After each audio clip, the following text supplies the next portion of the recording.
Let's talk supply chain. So welcome to the show, Hunter. Thank you, Sarah. Appreciate you having me. Excited to be on the show out here in Philly. Yeah, I am really excited to have you on the show. We've had lean solutions on the show before, but we really looked at another aspect of the business than what we're going to be talking about today. And what we're going to be talking about today is really, really vital to supply chain and logistics right now. And it's one of the hottest topics that I think is being talked about at the moment. So really excited to get into that. But what I want to know is a little bit about your journey. Okay. So how did you get into logistics and supply chain? What do you do now for lean? And just talk to us about what that looks like. Yeah, so the journey started in supply chain about 5 years ago for me. I was one of the first sales guys at Lean, but I've kind of been familiar with the industry. My dad was in transportation and logistics for 25 years. Wow. Grew and sold an asset-light trucking company. So I was able, growing up, kind of to see what that industry is all about. You know, the amount of hours you got to put in this space. So kind of saw it from growing up, but and then now in it, kind of in a cooler spot because we're a vendor to transportation companies, so I'm not having to be in the weeds of moving freight, which isn't easy, but and operations. Operations. I mean, I know what that's like because I literally grew up. I feel like supply chain's in my blood because we were talking about logistics at the dinner table, and I'm sure the same thing happened to you. Probably right? answering phones at the dinner table too. Well, that was before cell phones, but don't date me. Anyways, that makes me sound really, really old, but I'm not. Anyways, so let's talk a little bit about Lean Solutions Group. So just as a refresher, talk to us a little bit about what your offerings are, and then we're going to hone on that one specific part of your business that we're going to be talking about today. Yeah, so I think it's good to kind of hear a quick background too of even why we're in transportation. I always like to tell our listeners and people interested in our services kind of where we got started. So my CEO Robert is from Colombia, South America. Grew up down there for 20 years. Moved to Miami, started his own LTL brokerage. So he got into transportation. Nice. Grew it up, and he didn't have a ton of capital. So as he was growing, he struggled to find talent. So he was able to, and kind of realize in Colombia there's a ton of great talent, fully bilingual people, eager, college educated, looking to work for U.S. companies. So he opened up his back office down there. As you know, transportation, a lot of high touch to get the freight moved A to B. Then he sold his company, worked out well. He had about 30 people in Colombia, sold his company to an asset-light trucking company. At the time, transportation, no one was really nearshoring. No one was outsourcing really in transportation. So he realized this could be a business. Yeah, such a big opportunity. So huge opportunity. He knew the talent pool down there. So you fast forward, we've been in business about 12 years. We got close to 8,000 employees down there. And really what we do is we set up satellite offices for transportation and logistics companies. Okay. We have everything turnkey down there, ready to go. Nice. Office space, recruiting team of about 120 recruiters to go find bilingual talent. Colombia and Guatemala now as well, so we got a new location. Okay, and very cool. We pre-train them in transportation, teach them the industry, what truckload is, what LTL is, freight forwarding, drayage, going through the whole kind of different modalities. And then we allow our customers to interview them, select them, and you kind of build out that infrastructure down there. So we got 450 U.S. transportation companies working with us. Wow. So it's been a fun ride so far. So talk us through that. I mean, this is why I love Lean Solutions, because you've got a variety of different things that you can do for transportation companies. But the one thing that we're talking about today is labor. Yes. Right? And staffing. And how you've really been able to partner with those 450 clients to really give them opportunities in the staffing side of things that really they didn't have the resources for before. And we're going through, and we hear about it all the time, that there is a labor shortage right now across the supply chain, right? Not just in transportation, not just in trucking and warehousing, and just for supply chain talent in general. So talk to us about how you're helping your clients really take advantage of this opportunity and help them through their growth and help them through their staffing challenges. Yes, I think everyone knows when kind of COVID hit, the chaos that occurred, right? Everyone kind of was forced to go remote, which kind of opened the eyes to remote work and opened the eyes to companies don't only have to source talent in their cities now, they're able to go basically all across the U.S. and find talent in different cities. So you got a lot of these big players that were going into these cities, looking at talent that had experience, have been in the industry, and we're allowing them to work remote. So and then plus people, we're doing other things. Some people obviously got laid off as well, and we're looking for other jobs. And then again, I think there was just a lot of people that were able to now find a new job, get in a spot. So companies were struggling to fill those roles.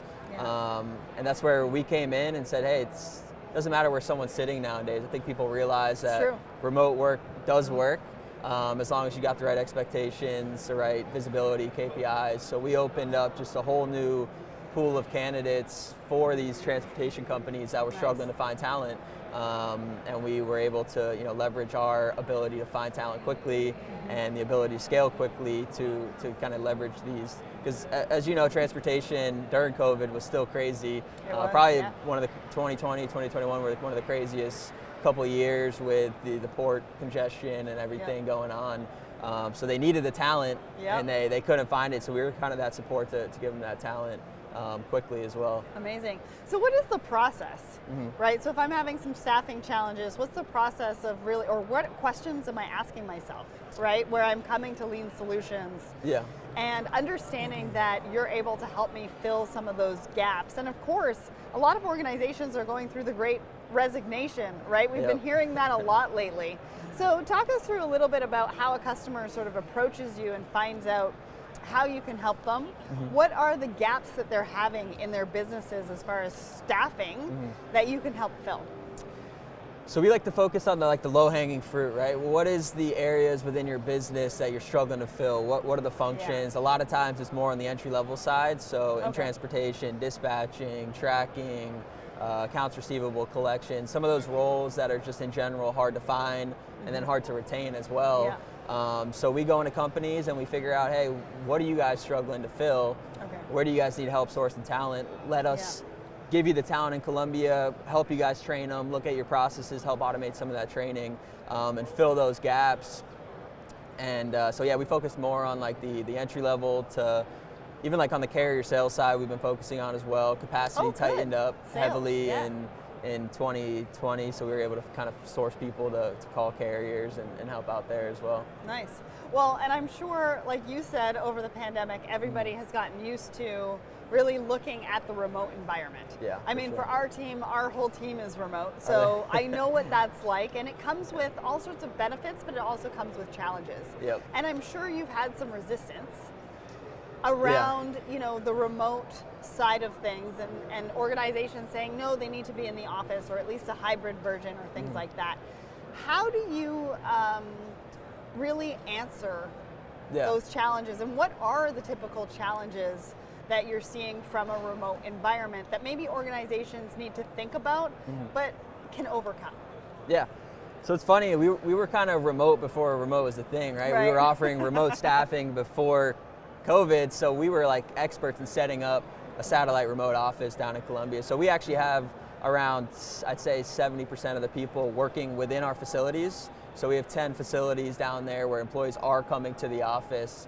And then 30% working remote. So we found kind of a mixture as well, a hybrid of talking to our customers. What do you want to do with your staff? Do you want them in the office, out of the office? When COVID hit, we had about 1,500 employees that we had to transition fully remote at the time, and everyone saw the challenge. I think it was exposed a little bit on kind of the training, people's training, ability to train remote, and then the ability to manage and manage correct expectations on what do you really want your staff doing, because now you're not able to just walk around and really see, but you have to be able to kind of see from a remote aspect of, hey, they're hitting these KPIs, expectations, which I think a lot of companies struggle to figure out what those expectations are that they want out of their employees.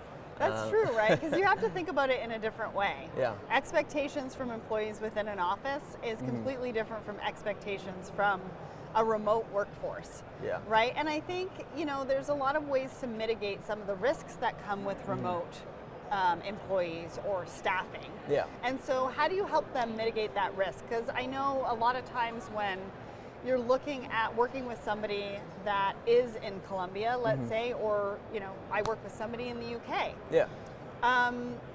Tracking hours, right? Like, do you track hours? How do you provide the KPI information? How do you mitigate those risks for the organizations that you're working with?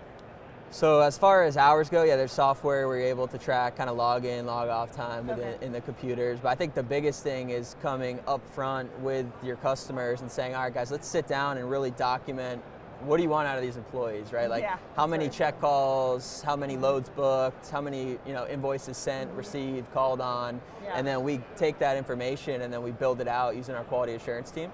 So we have a full quality assurance team that builds actual KPIs and dashboards using Power BI to show customers, hey, here's your 100 employees you have with us, here's the average number of check calls made, and because we're so heavily in the industry, we've been able to do best practices, benchmarks of like what is the average you should be looking at for an employee.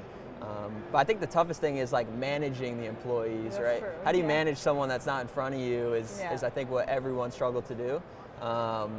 Which that's where Zoom came in, right? Teams, video calls. Basically, I got like 10, 15 video calls a day now. Right. That's where the word Zoom fatigue came in, right? I use that as well, Zoom fatigue. But it's good to be back in person. I think that it needs to be kind of a hybrid for sure. You got to have that hybrid, especially I'm in sales, and I got a sales team with 12 guys. And for them, it's a lot of interaction. You got to feed off that energy. So we got a great sales crew that we're in the office in Fort Lauderdale. But nice.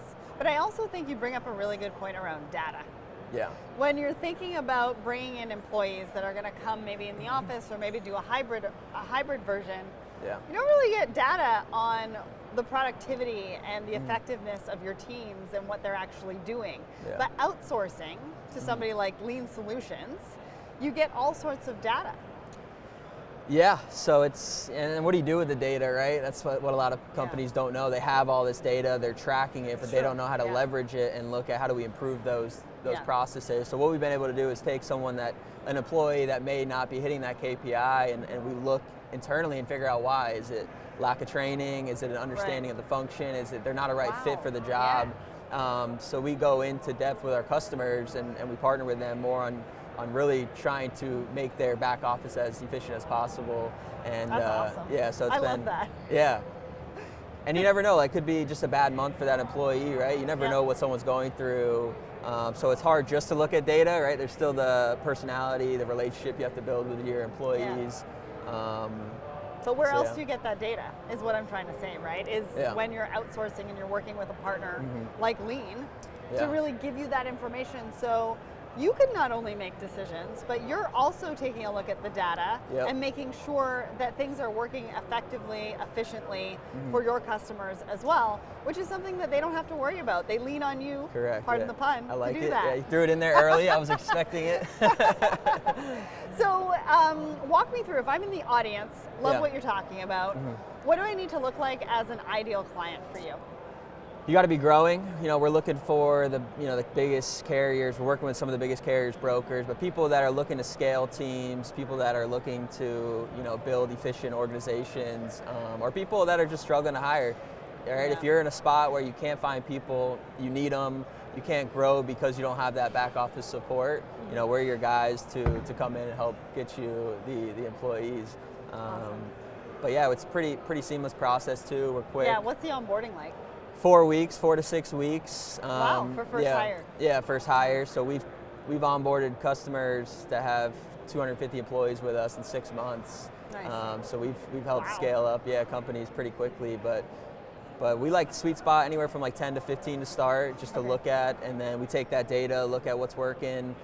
We use a lot of automation too. I think automating your processes is key. Absolutely. So how do you take the function that they're currently doing and look at technology to automate some of those functions? So we're looking to basically automate ourselves. Like we have some different partnerships with tracking tools and companies like SimTrain, TextLocate that we're partnered with. We're able to training, right? We've realized transportation companies, especially when they're growing quickly, they don't have time to document SOPs, training manuals. Very true. It's more, hey, come sit next to the senior dispatcher and he'll tell you what to do. So we come in too and help with that training process. Great. We'll actually automate some of that. So we've done a lot of the training piece as well. So walk us through an example. I love this part of the interview because you get to paint us a picture of what it looks like, right? Like what was the challenge that the customer came to you specifically with? Obviously the solution would be some sort of staffing, but what did that look like? And what's the ROI and benefit from that? Yeah, so I take an example of one of our first customers was a growing brokerage, right? And they were looking to be one of the fastest growing brokerages to ever do it. So they came to us, and a lot of companies, they don't really necessarily want to focus on the back office, but they have to in order to grow the revenue. So we were able to set up kind of a partnership where they were highly focused on finding revenue producing functions, middle to high level actual positions in the States, and we took care of all a majority of the lower entry accounts receivable tracking. So that when they started with us, they were probably doing like 30, 40 million a year. Now they're reaching close to $1 billion. Wow. Yeah, so they've been amazing. Very fast growing. They got over like 400 people with us in Colombia. Wow. Which has helped us, right? Our customers are the best customers in the game. They've really helped us grow, and I got to shout out my customers while I'm on the podcast as well. Of course, I love and that. employees as well. Our employees make my job so easy. Colombian and Guatemalan employees are just amazing, hardworking, love their job. We're trying to offer career paths too down in Colombia. So my CEO's from Colombia, like I said earlier. So we're all about just how do we get people in Colombia good jobs that they're excited to come in and people work. First. Yeah. That's what this is culture. all about. It's all right? about culture these days. Yeah, I love that. For sure. I love that. So what does the future look like for Lean Solutions? Yeah, future, I think short-term future, road to 10,000 employees, right? We're at close to 8,000, so we're trying to get to that 10,000 mark. That's kind of our benchmark. We'll start celebrating a little bit there, and then we're looking kind of, hopefully, maybe down in Colombia or something, but goals 25,000 employees, all across the globe. We're looking for the best talent in the world. Right now we're in 3 different countries, Philippines, Colombia, Guatemala, but who knows where we'll end up. We're looking at Mexico, we're looking at a ton of different countries, and awesome. It's it's good people everywhere in this world, so we're just looking to find them and connect them with our customers. That's such a good ethos, and I love the way that you say that. And I think really giving opportunity, for sure, because supply chain is global. Yeah. So I've never really understood why we've kept it all local, right? 100%. We do there's so much talent out there, and we can bring them all together to really help with some of our supply chain challenges, whether it's in North America, and they would probably bring a different perspective as well, which fosters innovation and things like that. So where can people get in touch with you? Yeah, leangroup.com, and then just just sales at leangroup.com. Awesome. Can hit us up, and we'll be happy to chat. Awesome. Well, listen, we are hearing more and more about the Great Resignation and how companies in supply chain are really looking for talent. And we need to get out of looking at it locally. We need to expand and look at it globally. And Lean Solutions are really taking that to the next level. And outsourcing your staffing challenges to somebody like Lean Solutions can really be a good resource to helping you fill some of those talent gaps. So thank you so much to Hunter and the team at Lean Solutions for joining me today. Appreciate it. Thank you guys so much.